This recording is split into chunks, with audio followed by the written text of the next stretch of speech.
महाराष्ट्रातील महिलांच्या संघर्षमय यशोगाथा पुढे आणणारा एक नंबर न्यूज चॅनल म्हणजेच श्री राधिका न्यूज चॅनल. एक पाऊल पुढे, फक्त आणि फक्त महिलांच्या हक्काचे व्यासपीठ. सर्वांना नमस्कार. मातृदिनानिमित्त आपण प्रत्येक महिलेची मुलाखत घेत आहोत. मग ती हाऊसवाईफ असेल किंवा वर्किंग वुमन असेल किंवा बिझनेसमॅन असेल. तर आज आपल्या स्टुडिओमध्ये अशाच एक ताई आलेल्या आहेत, अरुणाताई. तर जाणून घेऊया त्यांचा पूर्ण प्रवास त्यांच्याचकडनं, कारण की मी तर त्यांचा प्रवास अगदी बघितला आहे. पण तुम्हीही बघा की जेणेकरून तुम्ही पण त्यांच्यासारख्या तर नाही काढल्या, पण त्यांच्या पावलावर पाऊल घेऊन पुढे तर जाऊन आपला हात लावू शकता. नमस्कार ताई, आपलं स्वागत आहे. सर्वप्रथम मी तुम्हाला असं विचारते की जेव्हा तुम्ही लहानपणी आपल्या माहेरी होता तर तुम्ही किती भावंड आणि तुमच्या भावंडाविषयी काय म्हणता? आम्ही 5 भावंड, 2 भाऊ मोठे, मम्मी आणि माझ्यापेक्षा 2 लहान बहिणी. तर आमचं खूप आनंदात आणि सुखासमाधानाचं होतं लहानपणाचं बाल. तर बालपणामध्ये म्हणतात ना की एक मस्तीखोर हा पणा असतो, बरोबर आहे की नाही? तर मग तसं तुमच्या बाबतीत काय घडला? नाही, आम्ही म्हणजे 5 भावंड आणि माझ्या मोठ्या काकाची 5 मुलं होते. असे 10 भावंड म्हणजे आमची हाताची बोट असायची. अरे म्हणजे त्या काळी, आता मी 70 वर्षाची, म्हणजे खूप जुनं सांगते. त्या काळी आम्ही रेडिओवर क्रिकेट मॅच, आम्हाला फार वेळ असायचं.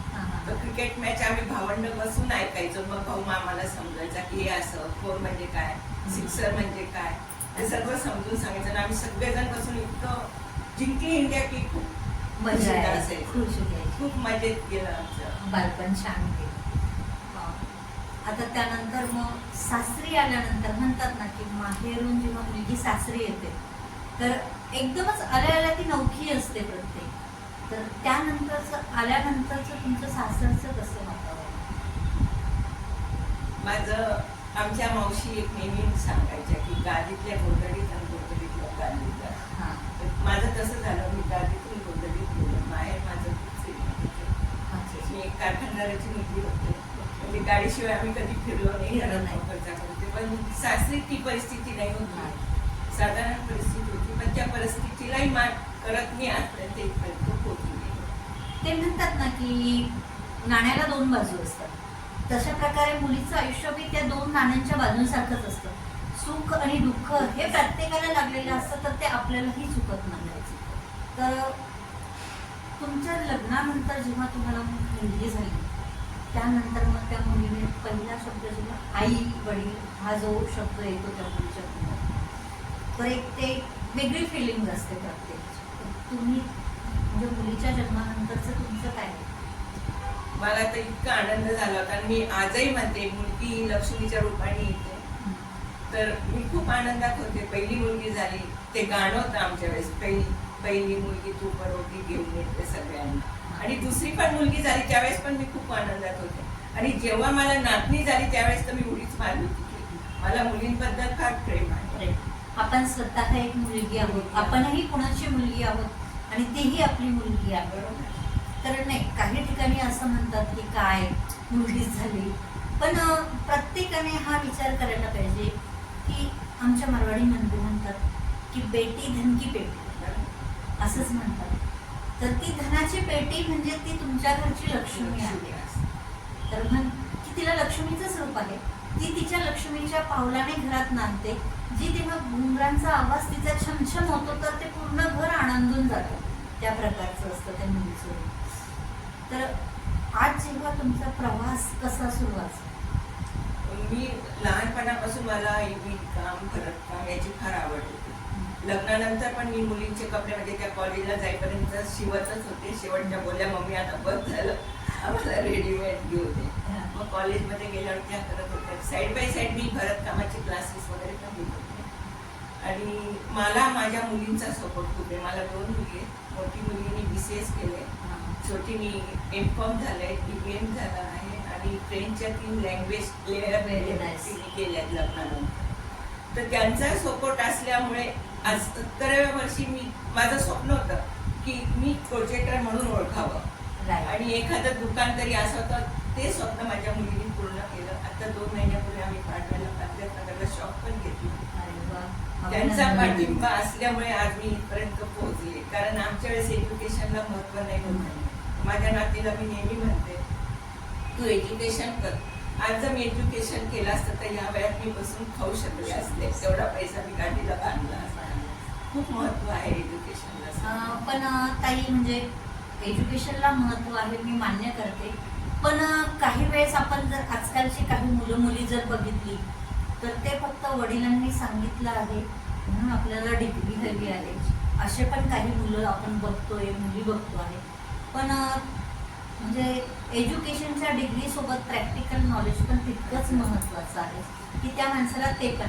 आता आपण म्हणतोय की भरतकाम इन्कम मी शाळेत शिकली होती पण आता मला येत नाही, पण त्यासाठी का नाही, कारण मी त्याची प्रॅक्टिस केली नाही. त्यामुळे मला त्याचं प्रॅक्टिकल नॉलेज हे पाहिजे होतं. कारण की मी शाळेत असताना मला तो एक क्राफ्ट म्हणून हा एक विषय होता आम्हाला, तर त्यामध्ये आम्हाला शिकवायचे. तर मी मस्तपैकी मोजे बनवले होते, टावर पडच्या खाली टाकण्यासाठी मस्तपैकी टेबल क्लॉथ बनवलं.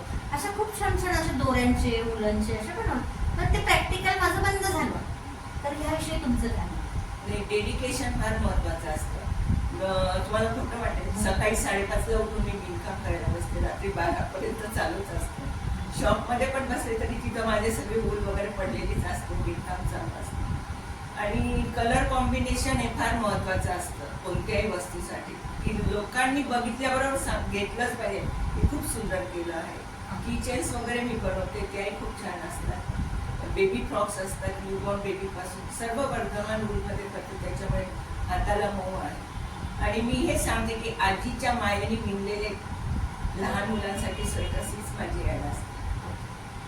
तर आज तुम्ही जेव्हा हे पूर्ण म्हणजे आज तुमचं 70 वय तुम्ही मला सांगितलं, तर ह्या 70 वयामध्ये तुम्ही एकदम सॅटिस्फॅक्शन आहात की मी आज कुठेतरी काहीतरी करून दाखवलं.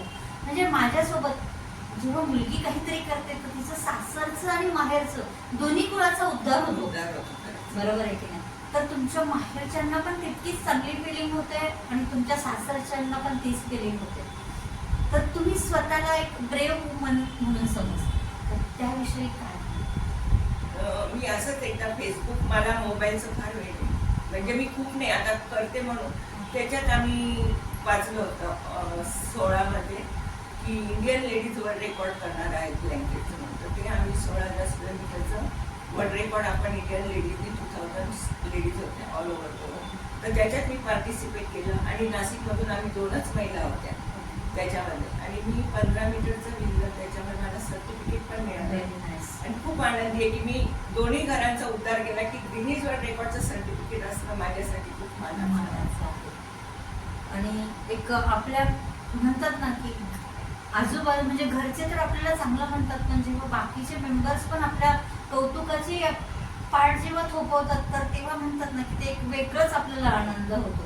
तर त्या प्रकारे तर मला तुम्हाला फक्त अजून 1-2-3 गोष्टी अशा विचारायच्या आहेत की तुम्ही सांगितलं की तुम्हाला तुमच्या मुलींचा खूप सपोर्ट आहे, तर तो कशा प्रकारे? माझं एकच एम होतं की जोपर्यंत मी आहे तोपर्यंत कोणापुढे हात पसरायचा नाही. आपला खर्च आपण स्वतः कमवायचा करायचा. तर पाठिंबा म्हणजे मम्मी तू पुढे जा, आम्ही तुझ्या पाठीशी आहोत. एक मुलगी माझी UKला आहे आणि छोटी मुलगी इथे. तर ती नेहमी तेच म्हणते की कांचन तुझं सर्व करते मम्मी, मी खूप लांब. तू लांब असली तरी तू जे बोलते मम्मीला की मम्मी तू आज खूप छान केलं, ते लाख मोलाचं असतं. आणि जर आपण आईने जर मुलीसोबत व्यवस्थित संबंध ठेवले तर मुलगी पण आईसोबत व्यवस्थित संबंध ठेवू शकते. तिला समजून घेणे फार महत्त्वाचं आहे. आणि तिची आई आणि अडचणीत आईनी पाठीशी उभं राहणं. जसं तुम्ही म्हटलं की तुम्हाला नातीन जेव्हा झाली तेव्हा तुम्ही खूप आनंदाची उडी मारली, तर तसंच आहे की म्हणजे ते एक जनरेशन आहे की तुम्ही तुमच्या मुलीला समजून घेतलं, मग त्या मुलीने तिला मुलगी झाल्यानंतर समजून घेतली. जितकं तुमचं कर्तव्य तितकं आता ती पार पाडते आहे त्या प्रकारे. तर आज तुमच्या शॉपमध्ये तुम्ही म्हटलं की पारिजात नगरमध्ये तुमचं शॉप, तर त्या शॉपमध्ये काय काय आहे जे जरा प्रेक्षकांना सांगणार? माझी मुलगी कंचन स्लाबेल नावाने स्किन केअर करते आणि माझे स्वेटर्स आहेत आणि मी मसाले पण करत असते साईड बाय साईड. मी स्वतः भाजते वगैरे सगळं करते, तर ते तिथं आहे. आणि माझा नातू 10 वर्षाचा आहे, त्याचा अमय चिडियाघर म्हणून त्यांनी व्यवसाय आमचं बघून तो पण पाऊलावर पाऊल ठेवून चाललाय. तर त्याचं चिडियाघर म्हणून आहे.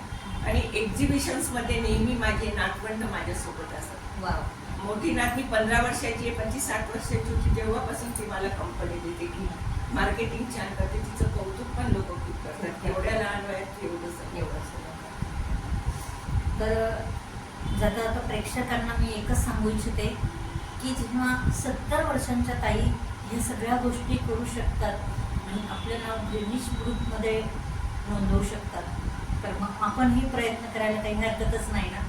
तर मी प्रेक्षकांना नक्कीच सांगते की एकदा आपण सर्वांनी ताईंच्या शॉपला नक्कीच भेट देऊया. तसं ताई आपल्याला त्यांचा फोन नंबर आणि त्यांचा जो काही ॲड्रेस आहे तो आपल्याला सांगतात आहे, तर तो प्रत्येकाने नोट डाऊन करून घ्या. माझं पारिजात नगरला शॉप आहे, कंचन्स लावेल म्हणून. राधिका बिल्डिंगचं नाव आहे. आणि आम्ही एक्झिबिशन्समध्ये पण नेहमी पार्टिसिपेट करत असतो. आणि माझा मोबाईल नंबर 9403515764 आहे. नक्कीच ताई, आम्ही सर्वजण तुमचा एक नक्कीच भेट देऊया आणि नक्की तुम्ही काय काय करतात हे आपण सर्वांना दाखवूया. Thank you very much. तुम्ही आलात आणि सर्व महिलांना इतकं छानपैकी मार्गदर्शन केलं. Thank you very much. स्टॉप करू.